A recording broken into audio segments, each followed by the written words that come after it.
I'm JJ Heller, and this is Instrumental, a show about the big and small moments that shape our lives.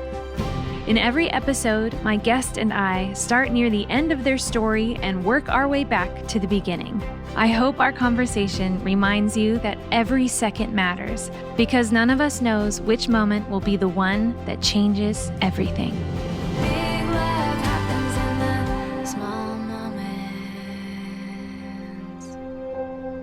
Hello, friends. It's JJ. Goodbye, friends. No, don't say goodbye. They just got here. Okay. That reminds me, my dad, who is a teacher, sometimes for fun, he'll just say, "Hi, friends," and others.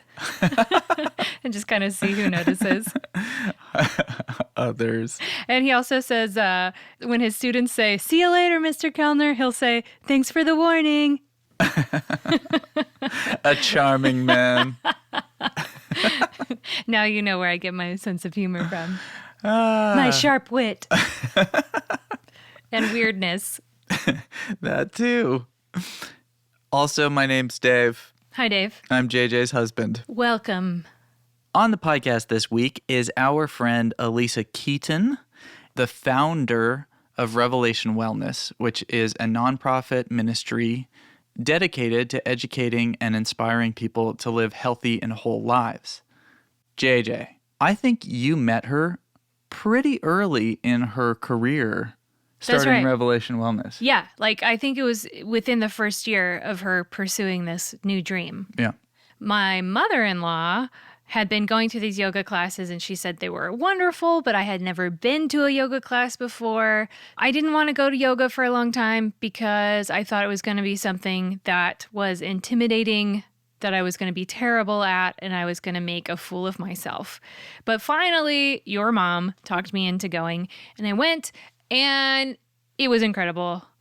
I did not feel embarrassed. I was surprised at how much I enjoyed the whole experience. It was unlike anything that I had ever done before. And here is this tiny, super muscular woman up on stage leading us in a way that was simultaneously gentle and strong. And I immediately knew she was made to be a fitness instructor. Well, we should hear Elisa's story. Let's do it. Normally in our episodes, we start with the most recent chapter of our guest's story, and we will get to that. But this time, we're making an exception because this act requires a little bit of context to set it up. So just know, Elisa's going to be starting with a story from when she was younger, but this is actually the most recent part of her history. Okay, I think I understand. If you don't, just go along with it. Just keep listening. Yeah. It'll make sense. Act 3, Greater Than Fear. When she started Revelation Wellness in 2010, Alisa's plan was to inspire her clients to live healthy and whole lives. As she pursued this vision for her company, she realized she hadn't fully embraced that message for herself. This act begins with a decision she made in her 20s, in the year 1999. I had wanted to get implants for a long time. Now, again, I had been in the fitness world since the age of 14, so now about 13 years. I had competed. I had done all the things. I could make my body do what I needed it to do. Bodybuilding, fitness shows, which is a little different, so it's not so much muscle. You have to actually be more symmetric, kind of gymnastic-y, athletic. So I did those. I did really well. I always would place, and I hated it, but I did it because I had awards thrown at me. And the one thing I couldn't get was breasts. You cannot pump those muscles up. They just are what they are. And in fitness world, they want symmetry. They want you to look a certain way. And no matter what I did, I couldn't look that way. So do you feel like you got lower points because Yes. 100%. of your breast size? Okay. I was even told if you were to get implants, you would do better. Which doing better also meant you could get higher titles and then you get more money or sponsorship or magazine. It's a whole world of you can have this if you would just do this. Yeah. And then you can have this if you just do this. So I didn't compete for very long. I was kind of over it pretty fast, but it stayed with me. Like, you're not symmetrical. You're not woman enough. So, I mean, it sounds like even after you left competition, you still had the voice of the judges in your head. Totally. And I had some money, like we were dual income, a little bit of more money. And I thought, I think I could do this. I asked my husband, he was more like, whatever you want. And so I remember one day I had made up my mind. I had found my surgeon. I was ready to go do it, but also nervous and scared a little bit. And I had a client that I was training. Her name was Lisa. So I told her one day, she's on the chest press, and I'm standing next to her counting and helping her form. And I just said, hey, Lisa, I'm going to be gone next week. And she said, why? I said, well, I'm going to get breast implants. And I remember she was on the push and then just dropped the weight. So you get the clunk. And she looks at me and she goes, why would you do that? And very tender, very kind. Why would you do that? And I said, well, I just always wanted to. And she, with her eyes, tender and kind, just said, you don't have to do that. You're so beautiful the way you are. You don't have to do that. And it was the moment where God was just trying to speak to me through her. And I couldn't receive it. I was kind, but okay. And she said, but if you're going to do it, let me know so I can be praying for you.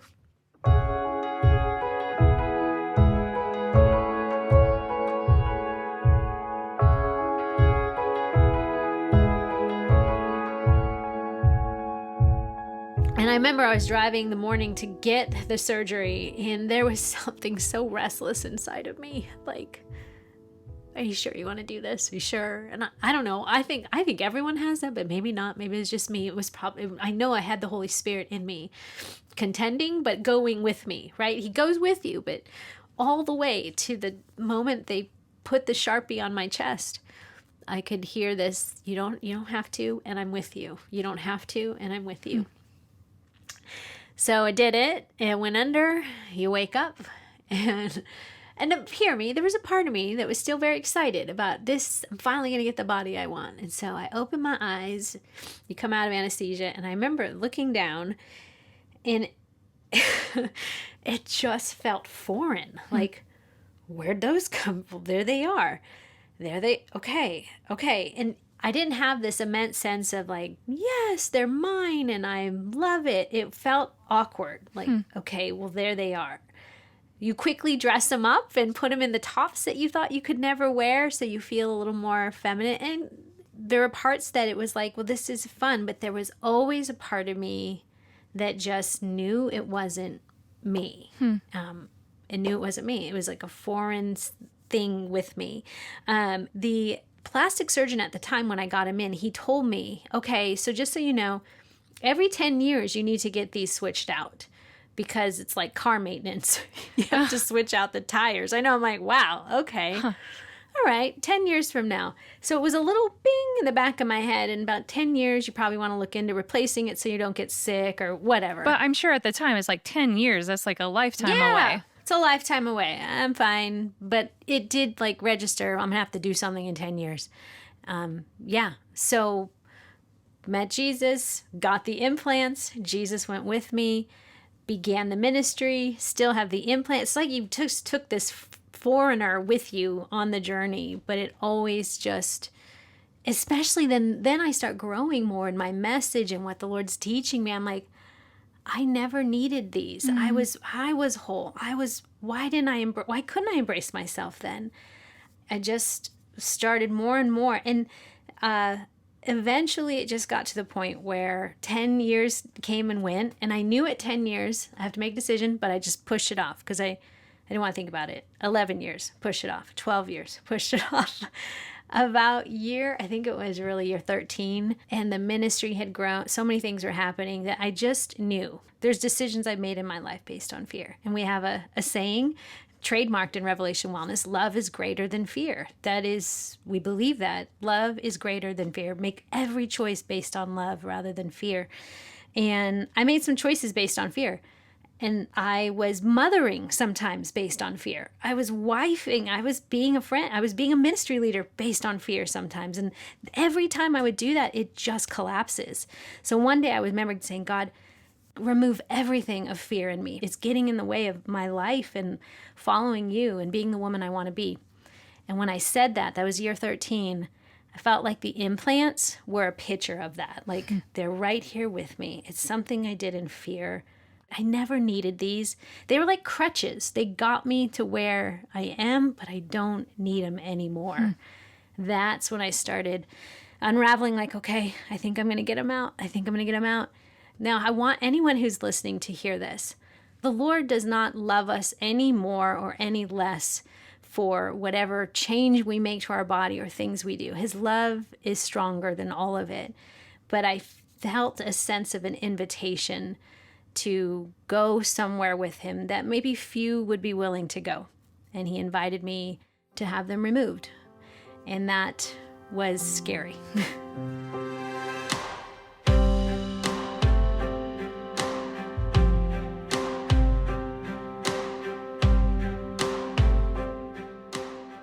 That was a whole journey in itself because there are not many plastic surgeons that will take them out.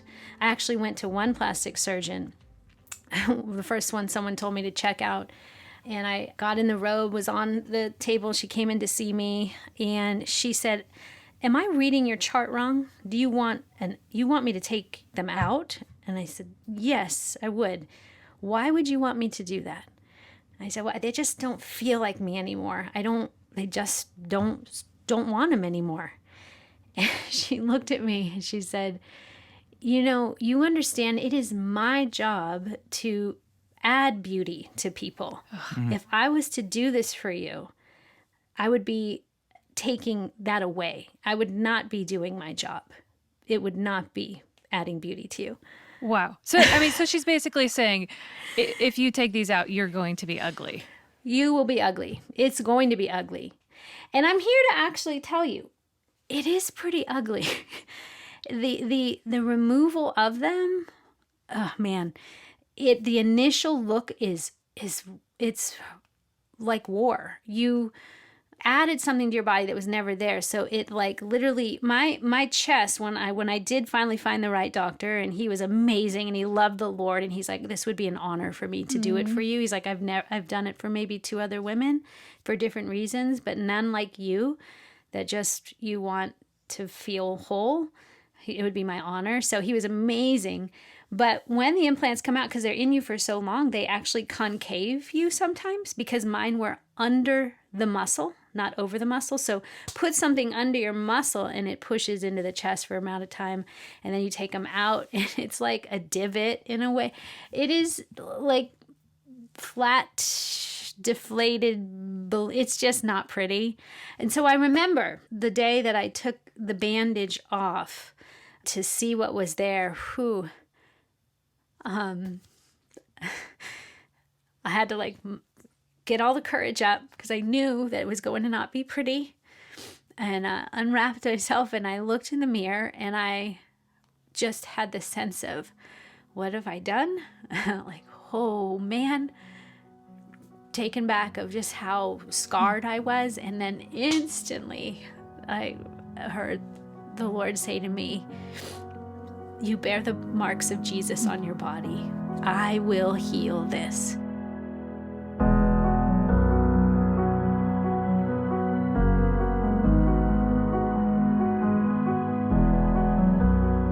The truth is, our bodies are amazing.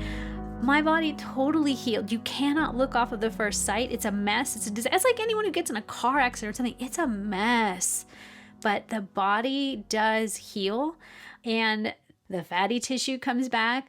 In the world of breast explant people that have them removed, it's something they say fluffing, that they do eventually take on life again. And I remember asking the doctor that, like, is it true, like, that they will fluff up or like do something to maybe return to normal? And he said to me, he was very sweet. He goes, well, I don't know if I can guarantee that. I haven't heard anything about that, but anything's possible. And I am here to tell you it is possible. And it is just the most freeing thing. Like, I could breathe again. It just felt like this is me. Full ownership, a big punch in the face to an enemy that tried to tell me you'll be ugly and disgusting and you'll hate it. And there's still, of course, I'm still a human. I'm still a woman. There's sometimes I'm like, well, it'd be nice if I could fill out this shirt a little bit more. But I've been there, done that. And I just felt like the morning of the surgery explant, I got a vision of a woman in a robe walking into the surgery room and just kind of taking the implants, one in both hands, and just kind of just dropping them in the trash and walking through the door. And I felt like the Lord was saying, this is bringing you into another threshold of obedience, to just follow me no matter what it costs. So, well, and it makes me think of the invitation that you extend to all of the people walking into your class, come as you are. Yeah. That you have extended that invitation to yourself. That's so good. Yeah. Like, this is who you are, and Yeah. and God loves you and thinks that you're beautiful. Yeah. Yeah. I think that's true. I think I felt that too. Part of it was I'm telling women this all the time. I'm telling people this. I want that to be true for me too. I assume that you like blogged about this. I did. I have a whole blog on that. Yeah. Series. AlisaKeeton.com. Is it really easy to find? It is, because I pretty much stopped blogging after that. Perfect. With the rest of the world. Yeah, so it's just go to my website, search breast implants. You'll get the whole story. Have you been able to extend empathy to women with breast cancer who had to have like a mastectomy or something like that? Like, what has this experience resulted in on a community level for you? Yeah, yeah. Well, I feel empathy for the woman who wants to get them in. I get that too. I'm so there for that as well. Like, I've had some friends of mine, people that have gone through instructor training, that like, I think I want to get a nose job. Is that so bad? My nose really bothers me. And of course, I become their Lisa. You're beautiful. You don't have to change a thing. Like, just that kind, no judgment. I want you to hear that. And I'm for you no matter what. I'm going to be praying, because I just don't think it's a deal breaker of the gospel. Yeah. I mostly get the emails from women that they have been feeling sick, haven't been feeling well, so they're doing their search and looking for women that got their breast plants out and how that was for them, and then they find my blog. And here's the other thing. There's been people that they have them removed because of cancer, and then they get reconstructive surgery. It's just a heavy burden or yoke thing women feel about their femininity and how they define it. So I have tons of empathy and space for people in that. Could you talk more about how your idea of femininity has tied into this whole journey? My femininity is unique. I'm not that soft, tender kind of gal. You always think like femininity means I should be really gentle and soft, and I'm probably the opposite of like, I like energy. I like fire. I like to laugh till my belly hurts. I like intensity. I don't define my femininity anymore by any world standard other than what feels true to who God designed me to be as a daughter of the King. It's like when you go to the beach and you see that grandmother, that mother that's in whatever suit, it doesn't matter, because she is there for the sand, the surf, the play. She's just there. She doesn't have time to worry about, are my thighs touching? Is my belly rolling? I just always say there is nothing more contagious than a free woman.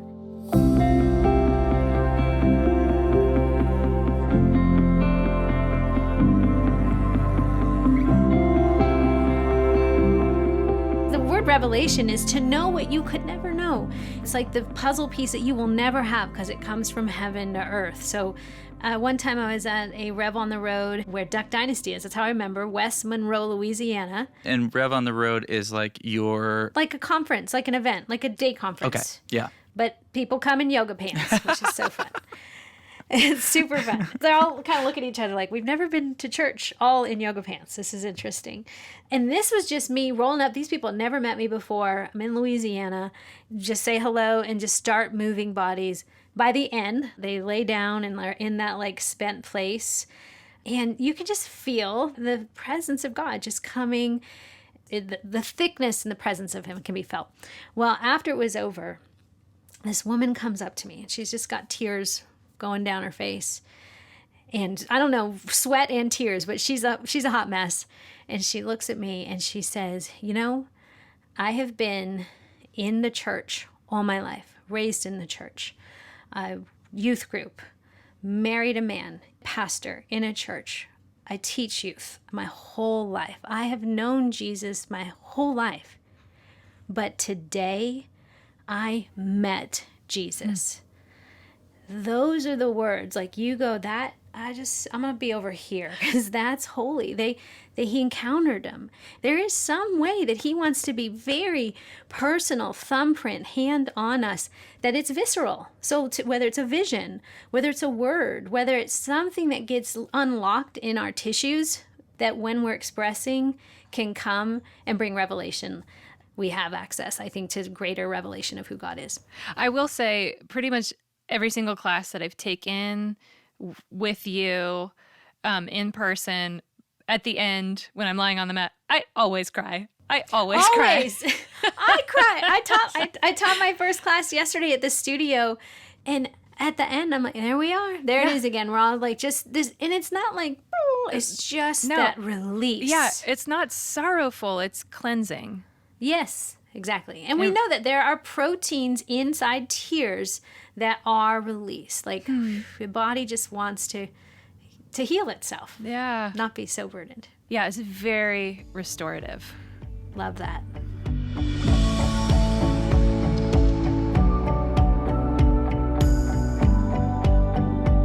That's definitely one thing I miss about no longer living in Phoenix. Being able to take a class with Alisa. I took a class with Alisa once, and it was not a yoga class. I threw up. It was the Revelation Wellness or Fitness, like, Revelation Fitness. I've only done something kind of like CrossFit twice in my life, and both times I threw up and felt like all faint and horrible. It's like she is not a pushover. No, and I worked myself way beyond my limit. It's because she told you could do it. I guess I believed her. And then you threw up. And then I felt really bad. I don't know if it's actually a very good endorsement. Now that we live in Tennessee, the next best thing to taking a class from Alisa live is working out with her at revelationwellness.org. And there are all sorts of workouts online to stream whenever. So believe me, during this pandemic, I've definitely been taking advantage of a ton of those online workouts. She has these ones with like drumsticks. Yeah. Where you kind of like, you're holding drumsticks and you're hitting the ground. And they trick you because you're doing squats basically, because you have to bend your knees to like hit the drumsticks. But you forget that it hurts because you're like drumming to the beat and kind of dancing. And then the next day you can't walk. It's the best. Well, in order to begin Act 2, we need to go back in time to the year 2000. 2000. It's the future, the year 2000. Isn't that funny? It felt so daunting in the 90s. And now it's 20 years ago. Wow. I know. Well, in the year 2000, there was this little company called Netflix that would allow you to rent DVDs. They didn't have stores like Blockbuster Video. Instead, they would send the DVDs in a little red envelope. Do you remember that? Yeah, and you would go to your mailbox and you would like tear it open. Mm-hmm. And it was like, this is no Blockbuster, but it's pretty convenient that it comes to your mailbox. Yeah. Well, so in the year 2000, Blockbuster Video had a chance to buy Netflix. And guess what? I think I know. They turned it down. Don't worry, because it worked out great for Netflix. Yeah, Blockbuster filed for bankruptcy in 2010. Oh, gosh. So that was a bad decision. Yeah, but we know that now because the future is behind us. Is that what it means to say Back to the Future?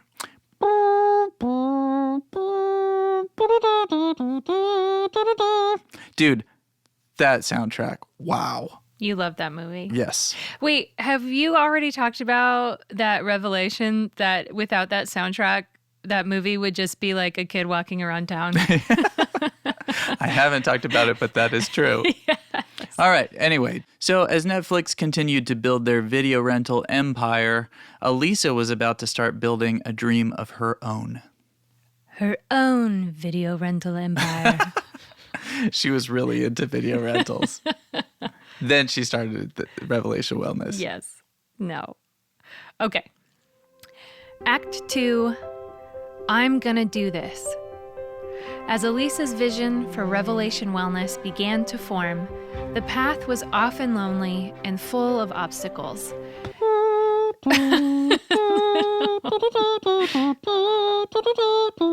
Thanks, Dave. Mm-hmm. Okay. No. Oh. You're about to hear how a simple suggestion from a friend changed the course of Alisa's life.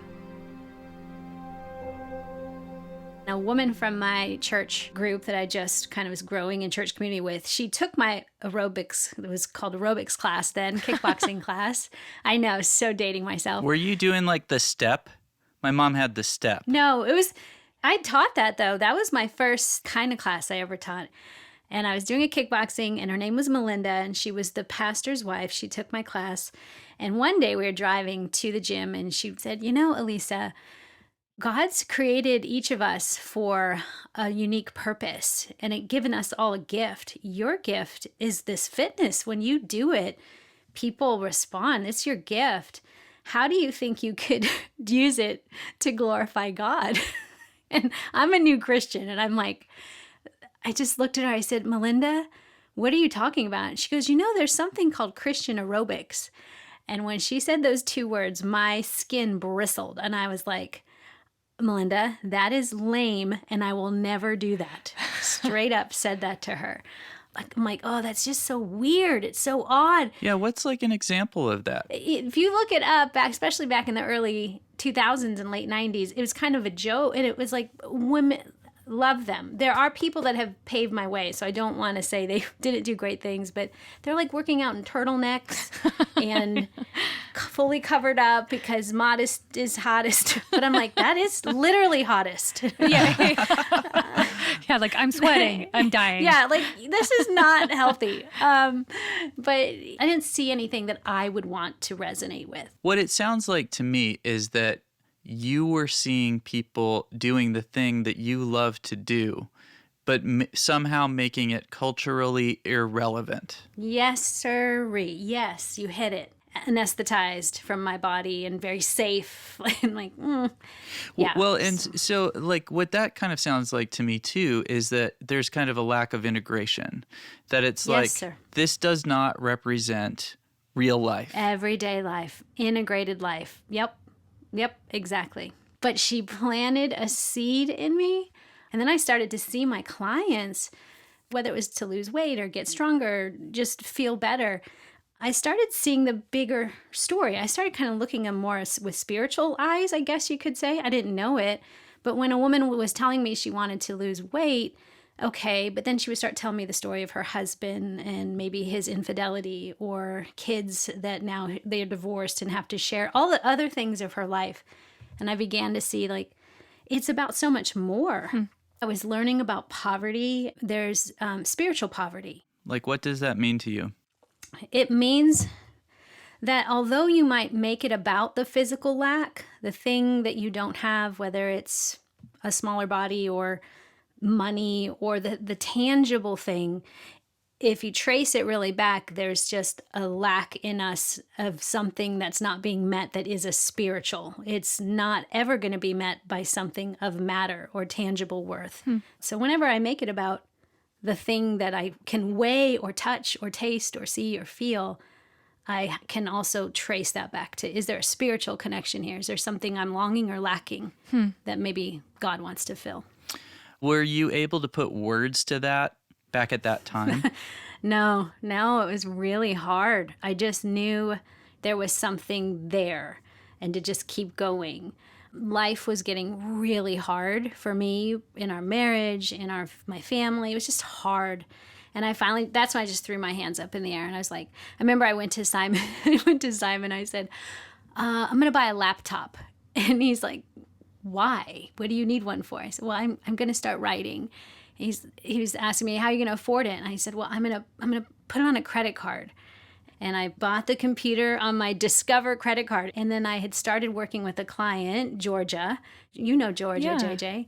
And I started working with her. And she was one of the first people I worked with who loved the Lord, but also had some health things she wanted to care to. So you were basically like her personal trainer? Yeah, I was Okay. her personal trainer, her and Tom, her husband. And they wrote me a big check. I don't know. I don't even know why. I just remember maybe they paid me out for like months. And I right away paid off that credit card. So I never had debt. Yeah. So I started writing. When do you define the birth of Revelation Wellness? Was writing the seed? Yeah. I would totally say that. The straight up obedience of I'm going to do this. I don't care what anyone thinks. I could actually start to cry right now because it felt like nobody gets this. But if I don't do this, I'll regret it. And I also remember, Dave, that I kept thinking about it. Like I'd think about it and then I'd put it away. I'd think about it, put it away. And then one night I just felt like the Lord said to me, I'm going to do this. I'm going to do this on the earth. This will be a move. And you can be at the front or you can come later. But if you don't say yes, I'm going to move on to the next person.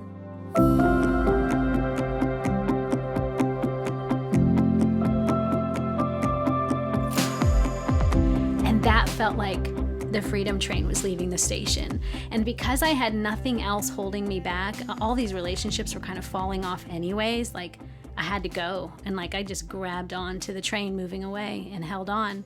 And I've had so many people reach out to me through the years now that have said, your vision is exactly what God gave to me 15 years ago. 17 years ago, what you're doing, I just didn't do it. And I'm like, wow. I wonder how many people God had to ask before he got to me. Wow. When you started to get emotional then, like, was that because you felt resistance? Yeah. A lot of fitness, people get into it because it feels like you have sense of control. You feel like at least there's one thing in my life nobody else gets a say. Nobody can take it from me but me. If I gain, I gain. If I lose, I lose. It's that control. And growing up in my home, my life experience, and then my marriage at that time, everything was feeling so out of control. Yeah, I was losing everything that I ever thought I wanted, the affections of a man, the accolades of a fitness world, whatever it was, it just wasn't adding up. So it was literally me and Jesus walking into the wilderness. Nobody else went with me. I had friends and neighbors in this community that we'd moved home to. They were kind of watching me slowly become more interested in Jesus. But I had one woman, friend, we'll call her Susie. We were good friends. And one of the things the Lord asked me to do was to go on a missions trip. I left my kids for, I think, 10 days when they were about 5 and 3 years old. They were in my mother's care. Like they were not in a room by themselves for 10 days. But I remember when I got back, again, this friend was slowly watching me change and not saying much, but not saying good job. And so she called me when I got back and she asked me, hey, so how was your trip? And I'm driving my car and my kids are in the back seat. So she asked me about the trip, but pretty soon she just said, well, I don't know how you could do that. And I said, well, what do you mean? She said, how could you leave your kids for 10 days like that? I just don't, I could never do that as a mom. I could never leave my kids for 10 days. Now, that went right to my heart, right? Like, who are you? What kind of mom does that? Yeah, the subtext is you're a horrible person. You're a horrible mom. And I'm already trying to figure out life, feeling pretty broken, disconnected to my husband. How are my kids doing? All this stuff whirling around. And I kind of just held it together. And then she didn't stop there. I said, well, I trusted the kids were okay. And I don't know. I just felt like I was good for me to go. And she said, well, the neighbors are worried about you. People are talking, Alisa, and they're concerned about your kids and your marriage. And it just doesn't seem like what you're doing is a good idea for your family. Wow. Just to hear people are talking, like, and I remember, and I said to her, Susie, I don't think it's fair for you to talk on behalf of the neighborhood, but I just wanted to get off the phone. That's all I knew. It was like, I'm getting off this phone. We hung up. I'm in the parking lot of Target getting back to school supplies for my kids, for Jack starting school the next day because he's kindergarten. And I just start bawling because, again, everything was just falling away from me. Every good thing or kind thing just seemed to fall away. And all of a sudden, Sophia says, Mama, what's wrong? Mama, what's wrong? And I'm crying. I said, nothing. And then Jack climbs over the back seat, unbuckles himself, climbs into the front seat. And he stares at me, looks at me, and then he looks at Sophia. And he says, Susie thinks Mom's a bad mom.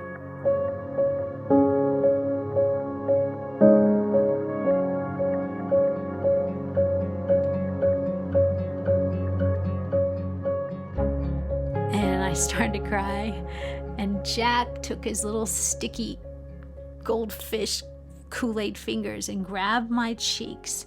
And he looked at me, grabbed my cheeks and looked at me right in the eye, and he said, you are not a bad mama. You are a good mama. Oh my gosh. And I just bawled. And then right then, my friend Stephanie had called me. And she's like, what are you doing? And I'm bawling.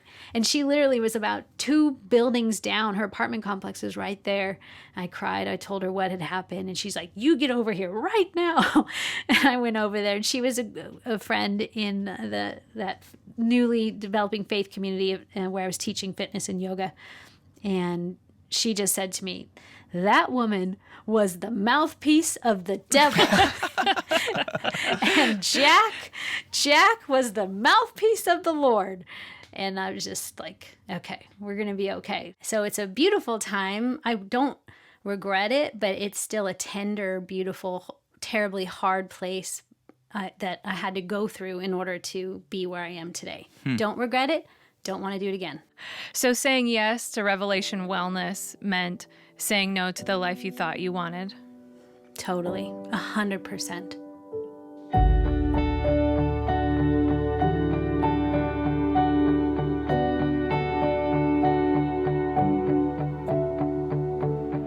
I went to a couple churches and asked them if I could use their space, and they denied me. This gentleman at a church down the street from me, a Bible church, was willing to meet with me to talk about what I wanted to do. And we had a pleasant conversation. I almost felt like he was setting me up a little bit. Like he kept asking questions. And then at the very end, he said to me, I see you're not wearing your wedding ring. And I wasn't wearing my wedding ring that day for whatever reason. Sometimes when I would train clients or lift, like rings get in the way, so I would take them off. And I said, oh, I left it at home. I was training a client. And he continued to admonish me as a woman who must protect her body and the signals she sends to the world about being married. And then he just said, I believe what you're doing is a deterrent to the gospel. Wow. Straight up. Just told me. And kind of inferring you too are a deterrent from the gospel because you're not wearing a wedding ring. You're distracting. Yeah. How did that feel? Oh, hurtful. And again, I'm by myself. Like I don't have anyone to like say someone else who's like carrying their boombox around going, me too. But it was me and it was lonely. And yeah, I had to go home for a while and get my nerves up again. And then someone told me about Living Streams. They let me come in and they said, yes, why don't you do a sample class for our women's ministry leaders? I said, great. Showed up, brought my boombox, did a restorative kind of yoga class because I think people could understand or make that connection to spirituality a little bit easier than fitness. And afterwards, Kelly came up to me and she said, I loved it. I'm going to make sure you're here 2 days a week. And she said to me, we're going to pay you. Honestly, I think she said it was like $50 for every class, which I wasn't even expecting. And we're going to give you childcare. And it exploded. How did that feel in contrast to this man who was like, I think you're a detriment to Christianity? Yeah. I felt like favor and I could cry. Yeah. There's just been those, that resistance that's so big for so long that when something finally falls, it just felt like you won the sweepstakes. How, you said that it started to blow up. What was the engine that was driving that growth? Childcare. Oh, yeah. The women are like, yes, please. I don't know. Yeah. I mean, JJ, you've been to those classes. They were so restorative for people in a way that, you can go to church and you go to worship and you can do those things and they're wonderful and they're beautiful and we've done them for centuries. But what we haven't done for centuries or learned to do is how to bring our whole selves, literally posture and another breath and another moment and another thought. We never haven't embodied and integrated. Yeah. So this is not going to be the calorie burn class. If you came for, the quick fix, you're already fixed, you're already enough kind of. So we set it very clearly with the different intention than you will ever hear in most gym places. And the message from the other gyms is what? Come on, ladies, burn off the cookies from last night. You can have the body of your dreams. You just need to work harder. You have to sacrifice more. Don't be so weak. It's really a push. It's militant in some ways, not kind. It's just not kind. Yeah. And it's the kindness of the Lord that leads us to repentance. And repentance is a new way of life, a new way to go, a new thought, a new purpose. Newness of life is in the path of repentance. The sense a person gets when they walk into a Revelation Fitness wellness class, anything we host, it's kindness. People generally feel like you're welcomed here. It's sort of like, come as you are. Come as you are. And I'd always look around my room a little bit and be like, we are the most ragtag motley crew bunch of people. I'd have 70-year-old women with a limp down to an 18-year-old, volleyball kid. It's just the diversity. But the whole point is we're not here to if you're needing to close your ring or get your calorie counts in, this might frustrate you because the point was to just let people get into their skin.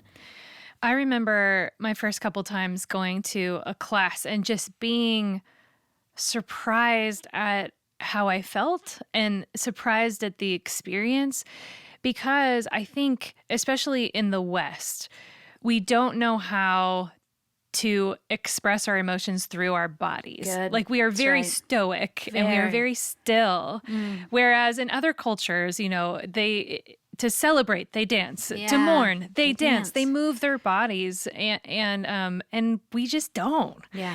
And I think we're missing out on processing our emotions when we don't move our bodies. Yeah. And so I remember those first couple classes, working so hard, and my muscles are shaking, and I'm sweating. And then at the end of the class, we're lying down on our mats, just totally relaxed. The lights have turned off. Yeah. We're exhausted, we're spent, and every time I just felt this amazing sense of peace, or I would have some sort of revelation Totally. or some clear thought in my mind, something Yeah. that God wanted to communicate with me. And it was I worked my body and worked through a whole bunch of stress that I didn't know that I had. Yeah. And then I was just open to whatever God wanted to tell me Totally. that day. Totally. And it's crazy now because that was how many years ago JJ, what was it? It's like 10 years ago now. 10 years ago. Okay. And now we know so much more about neuroscience, what's really going on in our minds and our bodies, the integration, the limbic brain, the prefrontal, how all of it, like God has been slowly setting us up for now. There's not just, I don't know, I feel better when I move my body to go, oh, he designed me to be that way, which is why those who learn how to do it, because that's what their culture does, have a better sense of emotional health. Yeah.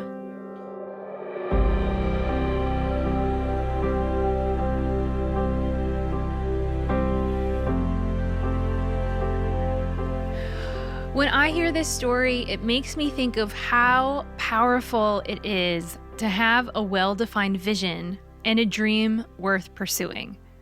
I think in a lot of ways, she was able to endure the struggle and loneliness because she had a cause that was noble enough to work hard for. Mm-hmm. You can endure just about anyhow if you have a strong enough why. Wow, that's very insightful. Thanks. I'm kind of quoting Simon Sinek, who has a book called Find Your Why. Start With Why. Oh, Start With Why. Yep. Yeah. Well, it's a good book. Yeah. It's such a gift to hear someone say, move your body, not because you want to look a certain way, but because you're free. Yeah, I think Alisa does a great job cultivating a safe space for people to feel at home in their bodies. And then the movement becomes a celebration. It's like an overflow of all of the gifts that God has given you. We are closing in on the final act of this episode, which is the first act of Alisa's story. And it's a good one, people. It takes place in the mid-'80s. Yeah. In the 80s, if you wanted to take a selfie, you needed a Polaroid camera. Also, nobody knew what a selfie was. You know the Polaroids, like how people shake the photos like that?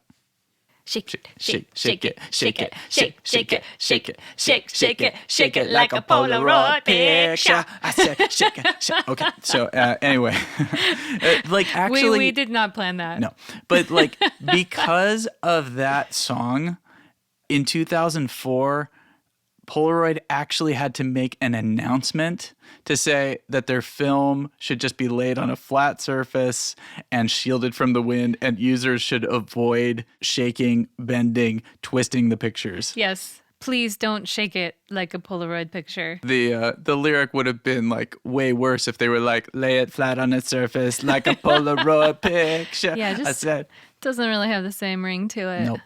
But if you're like most of us, you'll probably just take a photo with your phone. What if people took photos with their phone and they shook their phone after they took their picture? Act 1, belonging. Growing up in Phoenix, Arizona in the 1980s, Alisa never felt seen or heard. Her search for a place to belong took a surprising turn when she found herself in a room full of middle-aged moms. This act includes a phone call, a strip mall, and the Blues Brothers. Living in a home that felt very out of control, very unhealthy, unsafe, emotionally, up, down, all over the place. I had a father that had addictions, addictive tendencies, infidelity, and a mother that was a codependent. So they were pretty busy with their own lives. And so that ache for me was met when I would move my body. I took my first class at the age of 15 or 14, first aerobic class. And freshman year, my friend Julie, her mom, because it was a bunch of moms, her mom was taking that aerobics class. I was at my house. Julie and I were just kind of getting closer, hanging out. And we kind of talked every day on the phone. I think I just kind of said, what are you doing tonight? She's like, well, or tomorrow, whatever. This was pre-Snapchat and all the places. Remember when we just made phone calls and you asked all the questions in that one shot, not every 2-second text? Like, oh, bring it back, Lord, bring it back. and the coily phone cable phone would stretch cord. across. Yeah, it was stuck to the wall. Totally.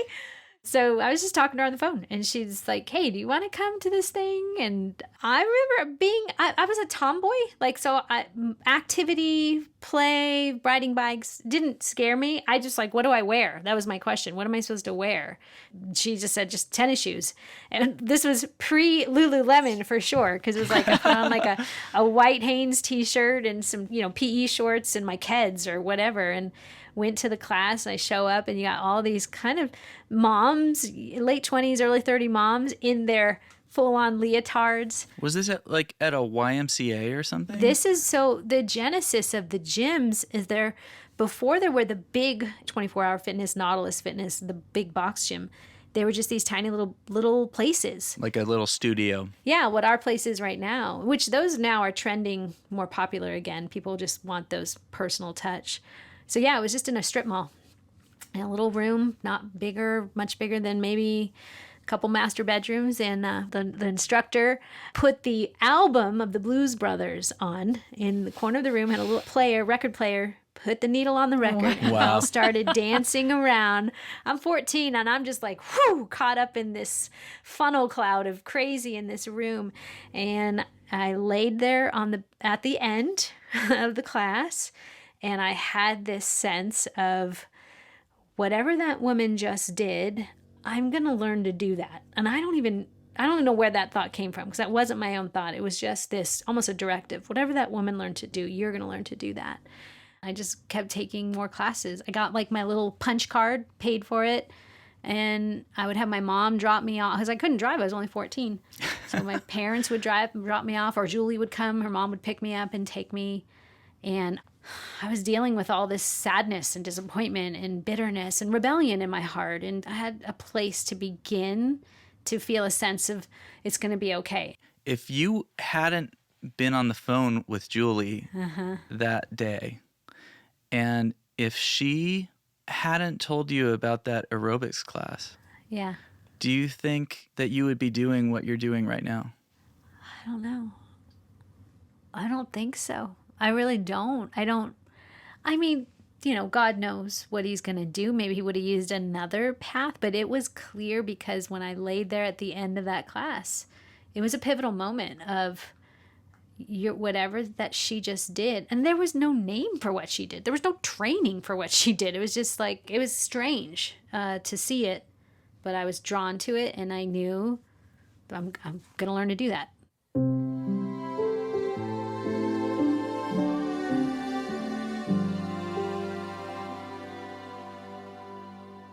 I feel like Revelation Wellness has become the community that my mom always craved or wanted or looked for. Again, she was a codependent. She just wanted someone to love her. I inherited that same kind of, do you see me? Do you love me? Am I worth it? She had that, and she didn't get that from her husband. I didn't get it from my husband for a while. Now I do. Spoiler alert, we have the best marriage. He's my friend. He's my best friend. And God's done a tremendous redemptive work there. But yeah, belonging. And here's the type of belonging, though. We are the people that say, we want you to feel better, but we also want to get better, that there's growth. And it just doesn't mean we belong and we stay safe and we don't say hard things and we make sure everyone's okay. No, we're going to belong, but we're going to grow. And there's tension in growing. And that's beauty, because we literally train people in their bodies to hold tension, to breathe and create space, because they create space for themselves. We can create space for others, and then we continue to belong.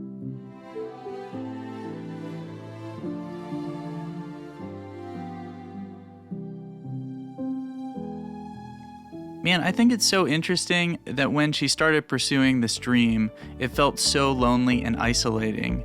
And what she's basically done is created a community that she needed, and the community, like she said, that her mom needed. Yeah, it's kind of amazing. And in addition to instructing her classes, Alisa is a speaker, an author, and a podcast host too. Yeah, you've been on the show, right, JJ? I have, indeed. No, I haven't, though. No, that maybe next time, Dave. Okay. Okay. Okay. We're nearing the end of this episode, but we have one more brief segment that we like to call Let's rewind the tape!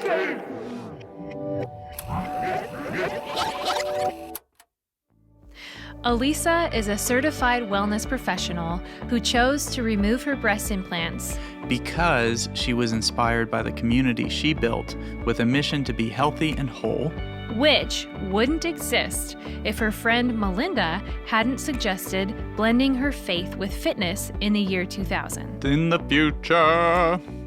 But she wouldn't have fallen in love with fitness at all if her friend Julie hadn't invited her to her mom's aerobics class In a strip mall in Phoenix when she was 14 years old. To find out more about Alisa and Revelation Wellness, visit revelationwellness.org. This episode of Instrumental was produced by me, JJ Heller. And me, Dave Heller, Our theme music is my song, Big Love, Small Moments. that I helped write. To find out more about me, listen to more of my songs, or watch my music videos, please visit jjheller.com. That's 2 letter J's, HELLER.com. We'll be back next week with another episode of Instrumental. So be sure to subscribe wherever you listen to podcasts.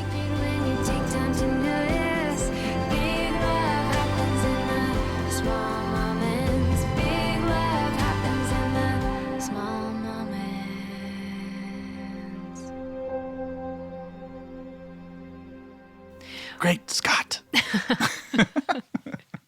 Was it 1,400 gigawatts? It's 1.21 gigawatts! It's funny because it's gigawatts. Yeah, but nobody knew back then. Gigawatts!